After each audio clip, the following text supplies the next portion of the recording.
High বন্ধুরা, তোমরা সবাই কেমন আছো? আমরা ভালো আছি। তো দেখতে পাচ্ছ প্রাকৃতিক দৃশ্য। তো রেমল চলে যাওয়ার পরে তারপরে যে দুর্যোগ সেটা শুরু হয়েছে। তো রেমালের প্রভাব আমাদের এদিকে কিছুটা পড়েছে, কিন্তু অনেক জায়গায় অনেক ক্ষয়ক্ষতি হয়েছে। তো ঝড়কে আমরা কোনো মতেই সামর্থ্য করি না, তবুও আমরা চাইবো কি আবহাওয়াটা আগের থেকে একটুখানি হলেও স্বস্তিকর হয়েছে। তো ঝড়ে অনেকের ক্ষয়ক্ষতি হয়েছে, অনেকে হয়তো দূরপাল্লার ট্রেন বন্ধ হয়ে গেছে, যোগাযোগ বিচ্ছিন্ন হয়ে গেছে, অনেক জায়গায় বিদ্যুৎ পরিষেবা বন্ধ হয়ে গেছে।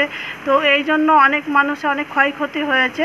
তো সব মিলিয়ে ভালো মন্দ সব কিছুর দিক দিয়ে বিচার করতে দেখা যাবে যে আমরা এখন একটুবার গরম থেকে একটু স্বস্তি পেয়েছি। তো তোমরা সবাই কেমন আছো আমাদেরকে জানাও, আর তোমরা বৃষ্টিটা কিভাবে উপভোগ করছো সেটাও জানাও, আর বৃষ্টির দিনে তোমরা কে কী করছো সেটাও আমাদেরকে কমেন্টে জানাও।